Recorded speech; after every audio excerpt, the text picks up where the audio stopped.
आ जाओ दोस्तों, एकदम से कमर कसरो। अब हम जो चट्टान का गोला है पृथ्वी का चंद्रमा, इसको टॉप गियर में डालकर इसकी स्पीड बढ़ाने वाले हैं। तो जय श्री राम मित्रों, मेरा नाम राम है। चलिए हम शुरू करते हैं। तो इसमें आप चंद्रमा की अपनी ग्रही गति को तोड़ते हुए देखेंगे और फिर इस घटना से शहरों में कैसे बाढ़ आएगी, पृथ्वी की परत का क्या होगा, चंद्रमा कैसे विलेन बन जाएगा। और यहाँ बताया गया है कि क्या होगा यदि चंद्रमा पृथ्वी की परिक्रमा तेजी से करता है। चंद्रमा हमारे नीले संगमरमर जैसे पृथ्वी ग्रह के चारों ओर 1 किलोमीटर प्रति सेकंड की आरामदायक और विश्वसनीय गति से परिक्रमा करता है। और ये यदि गति आपको तेज लगती है तो ठीक है, आपने अभी तक कुछ नहीं देखा है। वह कैसे हो सकता है कि यदि चंद्रमा पृथ्वी के करीब आता रहा तो हमारे ग्रह से गुरुत्वाकर्षण ध्रुव बढ़ जाएगा, जिससे चंद्रमा की कक्षाएं बहुत तेज हो जाएंगी। यह केपलर के तीसरे नियम का आधार है। इसलिए यदि चंद्रमा पृथ्वी की ओर रेंगता रहा तो यह तेजी से गति करेगा, और यदि ऐसा हुआ तो यह घटना कैसे ग्रह को स्थिर कर देगी। हर 27 दिनों में चंद्रमा पृथ्वी की अपनी एक यात्रा को पूरी करता है। अब इस खगोलीय पिंड को बार बार देखने के लिए तैयार न हो, क्योंकि चंद्रमा की बढ़ती विजिबिलिटी और गति के साथ चंद्रग्रहण नियमित रूप से होगा। लेकिन आकाश का वो मनमोहक दृश्य पृथ्वी पर नरक की भरपाई नहीं कर सकता है। यदि चंद्रमा करीब आता है तो गुरुत्वाकर्षण खिंचाव पृथ्वी की परत को चीर देगा और यह बड़ी हुई शक्ति भूकंप पैदा करेगी, दुनिया भर में ज्वालामुखी विस्फोट बढ़ाएगी।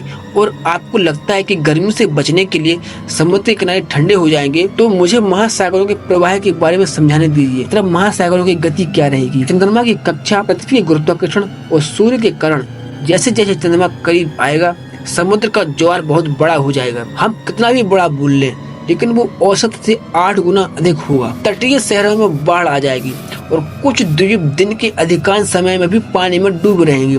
यदि निचले तटीय क्षेत्रों में रहने वाले लगभग 7 करोड़ लोगों को खाली नहीं कराया गया तो वे लगातार खतरे में रहेंगे। लेकिन क्या होगा यदि चंद्रमा और भी तेजी से चलना शुरू कर दे। केपलर के तीसरे नियम को याद रखें, चंद्रमा केवल तेजी से परिक्रमा करेगा यदि वह करीब आता है। तो अब यदि वह 18,470 किलोमीटर के भीतर आता है तो वह पहुंच जाएगा, जिसे आरो सीमा कहा जाता है। यही वो बिंदु है जहाँ चंद्रमा बहुत करीब है। पृथ्वी के करीब होने पर हमारे बीच ज्वारी शक्तियाँ इतनी मजबूत हो जाएंगी कि वे इस भूरे चट्टान को फाड़ देंगी। शुक्र है कि ऐसा नहीं हो पाएगा, क्योंकि हम ये सब अज्यूम कर रहे हैं। क्योंकि जैसे ही इसकी गति बढ़ेगी हमारा चंद्रमा ब्रह्मांड में चला जाएगा। हाँ, ऐसा इसलिए है क्योंकि एक बार हमारा प्राकृतिक उपग्रह चंद्रमा 1.4 किलोमीटर तक की गति से पहुँचने लगा था। इसमें पृथ्वी के गुरुत्वाकर्षण से बचने के लिए पर्याप्त गति होगी, क्योंकि यह सामान्य दृष्टि से गायब हो जाएगा। आपको पहले राहत महसूस हो सकती है, चंद्रमा की बिना पृथ्वी का घूर्णन धीमा हो जाएगा, इसलिए दिन लंबे हो जाएंगे और अंत में आप भूकंप और विनाशकारी बाढ़ देखेंगे। लेकिन वास्तव में यही वो जगह है जहाँ बुरा समय शुरू होता है। चंद्रमा के बिना ज्वार छोटे और कमजोर हो जाएंगे। कोई भी तटीय पारिस्थितिक तंत्र जो पहले से भारी बाढ़ से नष्ट नहीं हुआ था,